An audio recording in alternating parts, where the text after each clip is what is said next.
Նախընտրական քարոզարշավն ժողովրդավարական հայրենիք կուսակցության ղեկավար Պետրոս Մակեյանի աչքի չընկավ ծրագրային եւ գաղափարական պայքարով։ Ակտիվ քարոզարշավ իրականացնող տեխնացուները զբաղված էին հիմնականում մեղադրանքներ հնչեցնելով։ Նրանց նպատակը ընտրողին ծրագրեր ներկայացնելը չէր։ Նախագահական ընտրությունները Պետրոս Մակեյանի գնահատմամբ ավելի շատ թատերական ներկայացում է, իսկ բեմ բարձրացողներին հետաքրքրում է ոչ թե այն, որ իր խոսքը լսող լինի, այլ այն, թե ինչքան բարձր կծապահարեն։ Շատ տխուր, շատ անհարմար, նույնիսկ ազգային ժողովի այն աջորդների մանդատը, որ եղավ ԲՀԿ-ի հանրապետականի միջև, ավելի հետաքրքիր էր, քան այս նախագահական կոչված ընտրությունները։ Թատրոն է, որի ելքը արդեն հայտնի է, բոլորը սցենարը գիտեն։ Ազգային համաձայնություն կուսակցության ղեկավար Արամ Հարությունյանը նշում է, ընտրական գործընթացներ իրականում Հայաստանում գոյություն չունեն։ Քաղաքական առևտուրը Բաղրամյան 26-ում ավարտվել է, հետևաբար այս ընտրությունները օրինական լինել չեն կարող։ Հարությունյանի գնահատմամբ խորհրդարանական հիմնական ուժերից Հույդայի, ԲՀԿ-ի եւ ՀԱԿ-ի ընտրապայքարի մեջ չմտնելու փաստը արդեն իսկ վկայեց, որ համապետական ընտրությունների ելքը կանխորոշված է։ Աստված երբ որ Եվային բերեց Ադամի մոտ, ու ասաց ընտրիր քեզ համար կին։ Այսինքն Ադամը մի ընտրություն ուներ։ Հիմա այս ընտրությունները կարելի է ասել նման են դրան, որովհետև ասենքն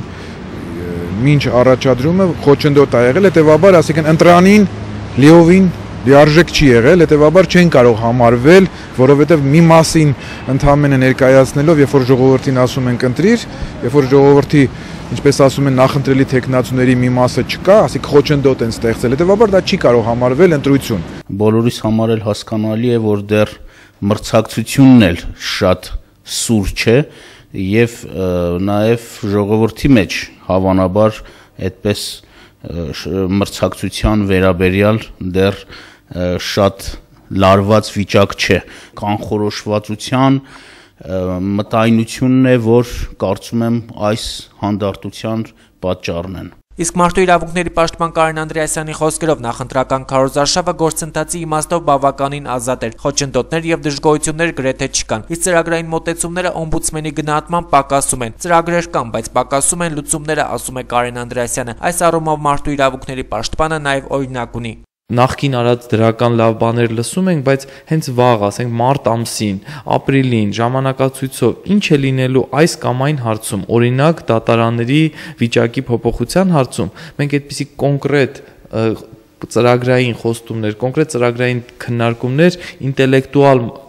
լսարանի համար ցավոք իմ կարծիքով դեռ բացակայում են եւ հաճախ քարոզարշավը վերածվում է այսպես տեխնացուների սրամտության եւ մտքի ճկունության ինչ-որ փոքրիկ բանավեճերի, որոնք այն էլ հերակա բանավեճերի, որոնք չեմ կարծում, որ առողջացնում են մեր քաղաքական մթնոլորտը։ Քաղաքական գործիչների գնահատմամբ ներկա զարգացումները վկայում են, որ ընտրությունների ելքը կանխատեսելի է։ Միևնույն ժամանակ ընդգծում են, կարևորը քաղաքացիական հասարակության գիտակցության ձևավորումն է, որովհետև դա է ստիպում ընտրողին տեր կանգնել իր իրավունքներին։ Իսկ քանի դեռ ընտրություններում ընտրողի ձայնը իրականում վճռորոշ դես չունի, ազատ եւ արդար ընտրական գործընթացների մասին ավելորդ է խոսել։ Փայլակվարյան, Գարիկ Ազիբեկյան, Gala News։